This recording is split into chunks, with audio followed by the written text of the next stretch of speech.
Our next speaker is the Director of Artificial Intelligence and Technical Computing with Intel. His name is Stephan Gillich. Give a warm round of applause for him.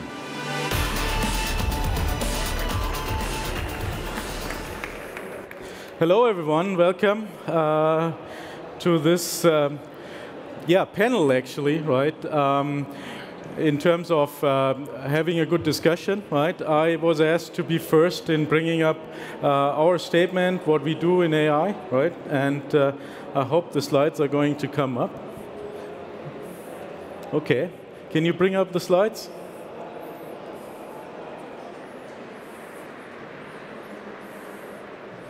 Okay. There's some problem. Okay. Here you go. So today, I wanted to go a little bit into the motivation of AI, and then describe a little bit on what we are doing, right? As a basis for that discussion we will have in an hour from now, right? So from our perspective, right, what we see is AI is a tool which helps us to do what we have been doing in computer science for a long time, which is data analytics, right? So today and also yesterday, what we've done is descriptive and diagnostic analytics. So basically describing, based on data, what has happened, right? And yeah, we want to draw some conclusions out of that. And idealistically, in prescriptive and cognitive analytics, look into the future and do some prescriptive actions. So influence, basically, something like a car doing autonomous driving or a drone doing autonomous things. So this is all data analytics, right? And in terms of advanced analytics, what we see is AI is one very promising and very useful tool to do advanced analytics, right? So for all of you who are new to AI, don't be afraid, right? It's still analyzing data. It's just the next step tool. And on the other hand, what we see is this is really a big movement within computer science, right? You can compare it with like what the internet did to the whole computer science environment and to business and to some vertical industries. So this is what we are seeing around AI as well. Now, the other thing which is important for us here in computer science, right, who are plenty here at the show, is it is a compute continuum, really, what we're talking about. In terms of hardware, software stacks, it is not just a data center problem.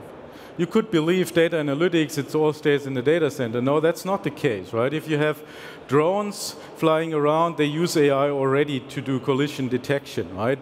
Some of them do. And then they produce data which goes into the data center. I do analysis with it either there, or I do already some analysis within the drone, right, for the visual recognition, right? I have brought a little device here, right? This is a visual processing unit, a little chip integrated on a USB stick for like doing proof of concepts and doing things on a PC, accelerated by a visual processing unit. But the chip which is inside there from Movidius, which is an Intel company, can also be integrated in cameras and in drones, right? So as a small device, very power efficient, doing AI within the device. So it's an end-to-end problem in the data center, on the edge, so smaller servers where you collect data and do already some analytics, and the endpoint, which can be drones, which can be PCs, which can be cameras, a lot of things, robots, right? So it's a problem around the whole compute continuum, and that's what we as Intel obviously see as a target as well, to provide solutions, software, hardware stacks, which help to build this AI, make it a reality, and make it accessible to all of you as soon as possible on those platforms. So if you look at this holistically, what we see around artificial intelligence is, as our contribution is, well, you can begin your journey on existing hardware, right? We are optimizing the most popular deep learning frameworks on our architectures, on Xeon, on Core, but also on special processes which we are doing. We have a quite broad portfolio. I'll flash it up in a second to you. We're also working very close with the ecosystem because we are supplying certain building blocks into this ecosystem to build AI solutions to enable you right now to start with AI, but we have to obviously work, and we are working very heavily with the ecosystem to get that done. And by the way, we're also doing some research. I'll have one example of that research in a second to you. So if you want to summarize what we do as Intel on a one slide, this is it. As it is on a one slide, it's a bit more complicated. I won't go into everything. But basically, if you're doing AI today, deep learning today, you know the middle layer of the slide very well. Those are the frameworks, the programming environments, which application developers and data scientists are using. So TensorFlow, Caffe, MXNet, BigDL, you name it, right? There's plenty of them. So what we do actually as Intel is to make sure that what you do in those frameworks in terms of deep learning training, in terms of inferencing, runs very well on the platforms of choice, right? Which we provide, right? Xeons, we provide specific chips like the Movidios for the edge, but we also have FPGAs, and we are also developing specific solutions for very fast implementations of neural network training. So the Nirvana neural network processor, which is in development, it's not on the market yet, and other components. And what we do also is to make sure that what comes out of these frameworks runs very efficiently on all of these platforms. So we do direct optimizations, and there's another way which we're doing also, which is the ngraph library. Without going into too much detail with that, this is basically one of our key contributions. And on top of the frameworks, right, if you use them, there are several other things you need to do. For instance, if you have trained a neural network on a certain platform, you might want to execute it in inferencing on a different platform. So you need basically a toolkit which enables this, which is OpenVINO, which is the deep learning deployment toolkit, which are certain SDKs which we have for our platforms.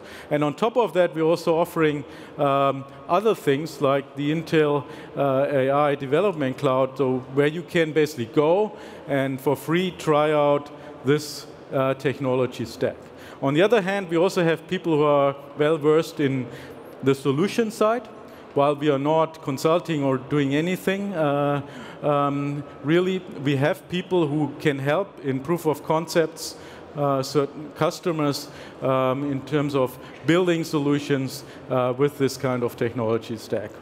So this is the whole picture which I can present to you, and we'll certainly have a little bit of a discussion later on in the panel of what this actually means. But what you should take away from here is if you know Intel for the processors, for the compute devices we do, you only see a part of what we do. What we do is really much broader. We take care of the software stack to work very well together with the hardware. And in this case, in deep learning, which is obviously a significant part of AI, with these frameworks which people are actually using to get AI applications off the ground. Now, I've promised to give you a little bit more information on two other things, like how do you get started. In this case, one recommendation I have to you is to go to a place which we call the AI Academy. This is a place where you can actually learn, first of all, about AI techniques, about technologies, and how to get started, right? So, hang on, I don't know why that happened. So you can get started to learn. On the other hand, you have an easy entry to get started with developing things with the development cloud. I mentioned that already. You can get free access to a cloud resource where you will have the software hardware stack preloaded, so you can try your AI applications. I don't know why this keeps on going to the next slide. But also, when you have done things, right, you can teach others, right, on this platform, and you can use this platform to share actually your experiences which you have with AI.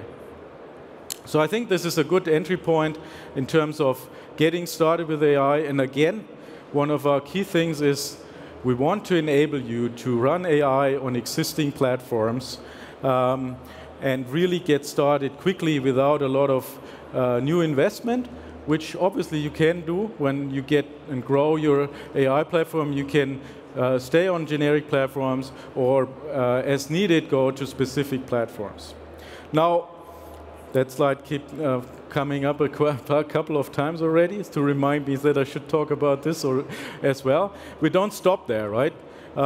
We do further research, and one example for this ongoing research is to go one step beyond the most popular technique to do AI today, which is deep learning with neural networks. Basically, further develop that idea of neural networks to model a little bit AI after the real intelligence we have in our brains, the neurons. So neuromorphic computing, without giving a lecture on that, is a step further, taking some ideas from how brains work or how we think brains are working and implementing those things on chips, right? And we have done a test chip, which is codenamed Loihi. This is not a commercial offering. Our labs did this, right?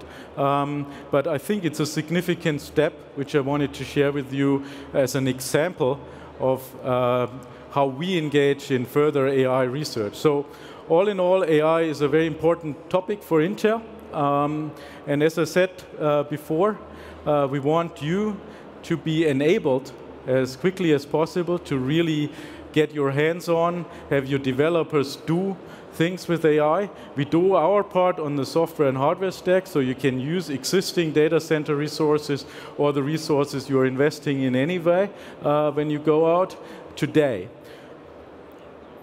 Various offerings, hardware, software, but one other thing, as I said, is to educate yourself.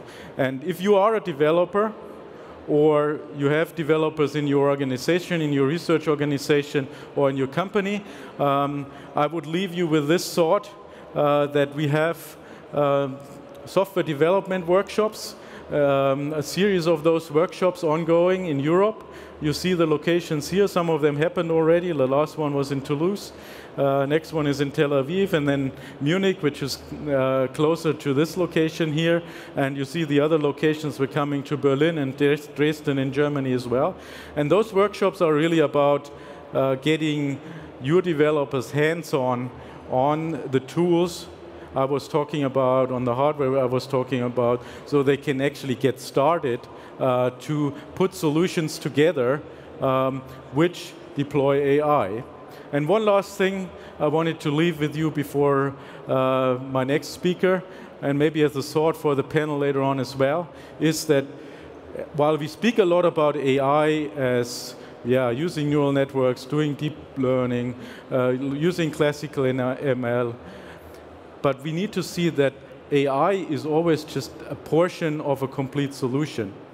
Before you actually do AI, you need to collect data, you need to augment data, and you need to actually design a whole solution around where AI is only a part of the solution, right? And this needs to be well integrated, and that's something we have on mind as well when we say, okay, we bring AI to where the data is in the data center and do this end to end. Thanks a lot.